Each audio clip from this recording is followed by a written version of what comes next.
Hi అండి, అందరికీ నమస్కారం. నేను మీ వేణుగోపాల్ రెడ్డి ఫ్రమ్ జోష్ ఇన్నోవేషన్స్ ప్రైవేట్ లిమిటెడ్. ఈరోజు మనం ఒక వింత టాపిక్ని తీసుకున్నాం. ఇది కొంతమందికి బాధ కలిగిస్తుంది, కొంతమందికి ఏమో కనువింపు కలిగిస్తుంది, కొంతమందికి ఇబ్బంది కలిగిస్తుంది. మామూలుగా సాఫ్ట్వేర్లో ఎవరైనా మనకు తెలిసిన వాళ్ళు ఉన్నప్పుడు, బాబు నీ శాలరీ ఏ ప్యాకేజ్ అంటున్నప్పుడు నా శాలరీ 40 lakhs ప్యాకేజ్ అండి అంటాడు. ఇంకోటి కలిస్తే నాకు 50 లక్షల ప్యాకేజ్ అని అంటాడు. ఇంకోటి కలిస్తే నాకు 12 లక్షల ప్యాకేజ్ అంటాడు. యాక్చువల్గా వీళ్ళు చెప్పే ప్యాకేజ్కి చేతికి వచ్చేదానికి చాలా వేరియేషన్ ఉంటుంది అనమాట. ఈ వేరియేషను తల్లిదండ్రులకైతే ఇప్పుడు నేను చెప్తున్నాను కాబట్టి ఓహో ఇది కావాలని నిజమని తెలుసుకుంటారు. పిల్లల్ని చేస్తా మామూలు ఇంకో రకంగా చూస్తారు. పాపం ఆ ప్యాకేజ్ పొందేవాళ్ళు మాత్రం నా మీద కోపంగా చూస్తారు. సరే ఏదేమైనప్పుడు కూడా ఒక 60 లక్షల ప్యాకేజ్ అంటే చేతికి ఎంత వస్తుంది అనేది నేను మీకు క్లియర్గా ఫిగర్స్లో చెప్తున్నాను. 60 లక్షల ప్యాకేజ్ అని ఒకటి చెప్పిండంటే ఇన్ హ్యాండ్ నిజంగా చేతికి వచ్చేది అయితే 15 లక్షల రూపాయలు మాత్రమే. అదేం సార్ మరి అన్యాయంగా 60కి 15కి ఏం సంబంధమే లేదు కదా. చూద్దాం ఇదంతా నిజంగా బ్రేక్ డౌన్ చేసి రియాలిటీ ఆఫ్ శాలరీస్ అనేది మనం చూద్దాం. సో సిటీసీ అనే ఒక పదం ఉందన్నమాట. సిటీసీ అంటే కాస్ట్ టు కంపెనీ. ఈ కాస్ట్ టు కంపెనీ వేరే, యాక్చువల్ టేక్ హోమ్ శాలరీ ఇది మన చేతికి వచ్చే శాలరీ. టేక్ హోమ్ శాలరీ అంటే నీ ఇంటికి ఎత్తకపోయే జీతం అని. సిటీసీ అంటే ఒక కంపెనీ నేను తీసుకున్నప్పుడు వాడికి అయ్యేటువంటి ఖర్చు, అంటే నువ్వు కూర్చున్నప్పుడు ఆయన నీ కరెంట్ బిల్ దగ్గర నుంచి వాడికి మొత్తం ఖర్చు కింద లెక్కేసుకుంటాడు అనమాట. కాస్ట్ టు కంపెనీ అంటే అది. సో సిటీసీ అంటే ఏందో చూద్దాం. మనం సపోజ్ మనం 60 లక్షల ప్యాకేజ్ ఉందనుకోండి. ఇందులో బేస్ శాలరీ ఉంటుంది. గవర్నమెంట్ ఎంప్లాయీస్ అందరూ కూడా తెలిసి ఉంటుంది.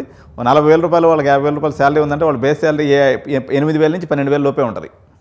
ఓకే, దాన్ని బేస్ శాలరీ అంటారు. దాని తర్వాత బోనసెస్ ఉంటాయి, స్టాక్ ఆప్షన్స్ ఉంటాయి, అలవెన్సెస్ ఉంటాయి. ఓకే, ఇవన్నీ కూడా మీరు వీటన్నిటిని లెక్కేసి చూసుకున్నట్లయితే మీ చేతికి వచ్చేది లాస్ట్కి చివరికి చాలా తక్కువ ఉంటుంది అనమాట. బేస్ శాలరీ అంటే ఏంది? ఇది నిజానికి నువ్వు అర్న్ శాలరీ, ఇది నీకు ఫిక్స్గా వచ్చేటువంటి శాలరీ అనమాట. ఇది ఫిక్స్డ్ కాంపనెంట్. ఓకే, మంత్లీ ఇది ఖచ్చితంగా వచ్చేస్తుంది. సో 60 లక్షల ప్యాకేజ్ ఉన్నప్పుడు బేస్ శాలరీ ఎంత ఉంటుందంటే 15 నుంచి 20 లక్షలు ఉంటుందండి. అంటే ఇది గ్యారంటీడ్ ఇన్కమ్ అని.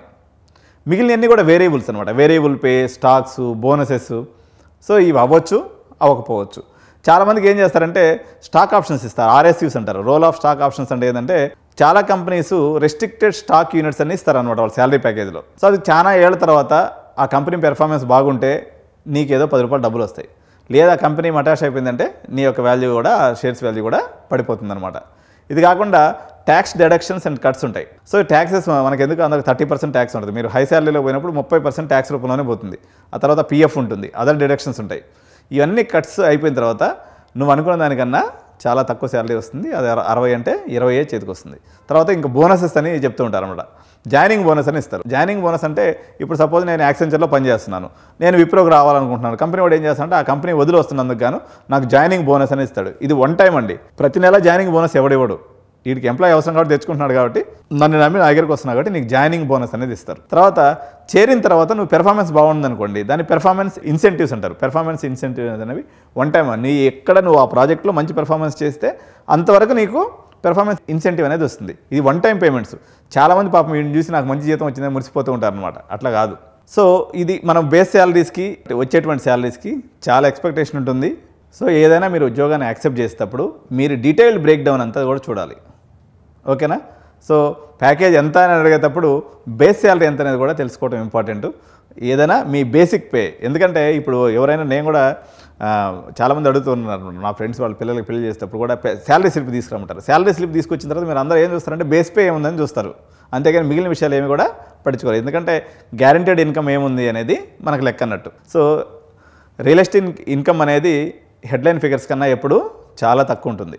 ఓకే, ఇదండి ఇండియాలో ఉన్నటువంటి శాలరీస్ పరిస్థితి. సో ఈ వీడియో మీకు నచ్చినట్లయితే కామెంట్స్ రూపంలో తెలియజేయండి.